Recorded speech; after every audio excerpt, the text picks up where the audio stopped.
তো তোমরা তো জানোই আমি একা আছি। তো আজকে হচ্ছে কদিন হলো, আজকে হচ্ছে 10 দিন হয়ে গিয়েছে আমি একা আছি। তো ছোট ছোট মানে যা করছি তোমাদের সাথে সেটা শেয়ার করছি। তো আমি এখন এগ রোল করছি। তো নতুন একটু স্টাইল বলতে যেমন হয় তেমনই, কিন্তু আমি ওতে একটু আলুর পুর করে দিচ্ছি, ঠিক আছে? সেটাই তোমাদের সাথে শেয়ার করব। তো চলো দেখাই। বন্ধুরা, এখানে আমি আলুর পুর করে নিয়েছি, ঠিক আছে? আর এইদিকে আমি এই শসা পেঁয়াজ এইগুলো কেটে নিয়েছি, ঠিক আছে? চলো এবার ডিমটা ভাজা যাক, ঠিক আছে? তো চলো দেখতে থাকো ভিডিওটা, ঠিক আছে? তো বন্ধুরা দেখো, এগরোলের যে রুটিটা করার জন্য আমি চাটুটা বসিয়ে দিলাম। তো দেখো এদিকে আগে থাকতে ময়দাটা মেখে গুছিটা করে রেখেছিলাম। আর এদিকে আমার যুদ্ধ শুরু হয়ে গেল। তো তার আগে গ্যাসটা জ্বালিয়ে নিই। তো যুদ্ধ কেন বলছি তোমরা বুঝতেই পারবে, মানে আমার নিজের কাজ দেখে নিজেরই কথা তুতলিয়ে যাচ্ছে। তো চলো তেলটা নিয়ে নিলাম। আমি জানি আমি তেল দিয়ে পারবো না, তাও সত্ত্বে আমি তেলটা নিলাম। তো যাই হোক, তো চলো যুদ্ধ শুরু হয়ে গিয়েছে আমার। দেখো রুটি বেলছি কত সুন্দর। আর তোমরা যদি আমার কাছে কেউ রুটি শিখতে চাও তাহলে চলে আসতে পারো। আমি খুব সুন্দর, দেখো এমন সুন্দর রুটি বেলি যে বারবার রুটি বেলে গুছি করতে হয়, ঠিক আছে? তো একবার কিন্তু অলরেডি হয়েও গেল, তো আবার শুরু করে দিয়েছি, ঠিক আছে? এটা হচ্ছে দ্বিতীয়বার। তো আমার কতটা টাইম নষ্ট হয় এইভাবেই। তো যাই হোক, আমি আটা দিয়ে পারি, মানে ময়দা দিয়ে বেলতে, এটা যেহেতু ময়দা দিয়ে আমি বেলতে পারবো, বা আটা দিয়ে, কিন্তু আমি তেল দিয়ে ভালো পারি না। তো তাও প্রচেষ্টা করতে তো হবেই। তো চলো দেখো আমার মানে রুটি করার কাহিনী বলবো না, যুদ্ধ বলবো। তো দেখো এমন আনন্দ পাচ্ছে আমার রুটিবেলা, যে বেলুন চাকিটা আনন্দে লাফাচ্ছে, এত সুন্দর আমি রুটি বেলছি, ঠিক আছে? তো দেখো দেখতে থাকো। দেখো আমার বেলাও হয়ে গেছে। ওয়াও কি সুন্দর! তো যাই হোক, তো চলো রুটিটা তোলা যাক। ওয়াও কি সুন্দর তুলছি আমি। তো তখন না নিজের প্রতি নিজে একা একা হাসবো না কাঁদবো, মানে নিজের প্রতি দেখো আবার সেইটা করে দিলাম। তো যাই হোক, তো দেখো আবার গুছিটা করে নিচ্ছি। গুছি করে মাথায় বুদ্ধি এলো এইভাবে করে লাভ নেই, তার থেকে বাবা আমি একটু ময়দা নিয়ে নিই, ময়দা নিয়ে করি। তো যাই হোক, ময়দা দিয়ে ভালোই হচ্ছে, ভালো বলবো না, একেবারে ভালো বলবো না, মোটামুটি হচ্ছিলো চলার মতন। আমি ভালো বেলতেও পারি না, একটু চলার মতন, যাতে বর শ্বশুর শাশুড় সবার করে খাওয়াতে পারি। তো যাই হোক, তো দেখো আমি এখানে বেলা শুরু করে দিয়েছি। তো আশা করি এবার ভালো হবে। তো তারপরে আর বেশি বকবো না, তারপরে তোমরা দেখতে থাকো, ভালো লাগবে আশা করি।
বন্ধুরা দেখো এখানে আমি দ্বিতীয়টা করে নিচ্ছি। তো করার পরে দেখো আমি গ্যাসটা জোরে দিয়ে, তাও আবার জোরে জোরে দিয়ে আমি ওখানে গিয়েছি যে খবর কাগজটা নিয়ে আসি, যেহেতু লাগবে খবরের কাগজটা। আর এদিকে আমার রুটি পুড়ে যাচ্ছে, সেই দিকে আমার কোনো ধ্যান নেই। আর আমি ওখানে চুপচাপ আস্তে আস্তে ধীরে সুস্থে কাজ করেই যাচ্ছে। আর যেই দেখবো আমার মাথায় পুরো হাত পড়ে যাবে। জাস্ট আর কিচ্ছু বলার নেই, নিজের প্রতি নিজেরই রাগ হচ্ছে। আমি ফোনে এখন এডিট করছি, এডিট করতে করতেই ডাকছি। তো দেখো আমার জাস্ট মুখের রিয়াকশানটা দেখো, আর মাথায় হাতটাও পড়ে গেল।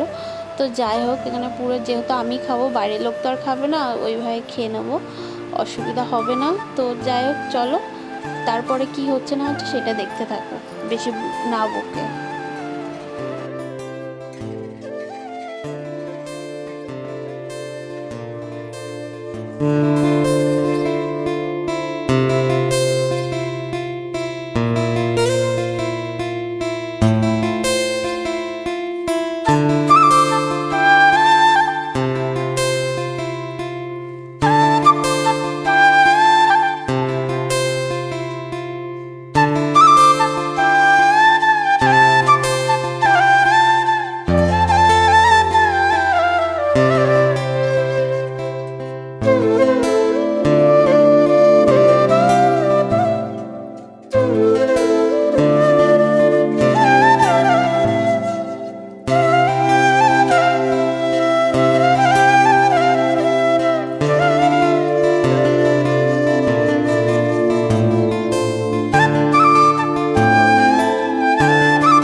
আমার রোল। বন্ধুরা চলো খেয়ে দেখি জাস্ট কেমন হয়েছে।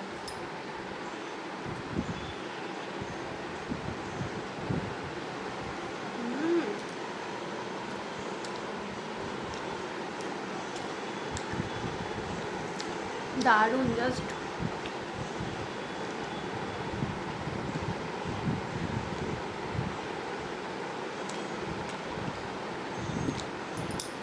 কি বলবো, তরকারিটার জন্য এতটা সুন্দর লাগছে। আর শসায় আর পেঁয়াজে একটু একটু করে লেবু দিয়ে নিয়েছিলাম, তো জাস্ট মানে কি বলবো, ওয়াও। তো চলো আমি খেয়ে নিই।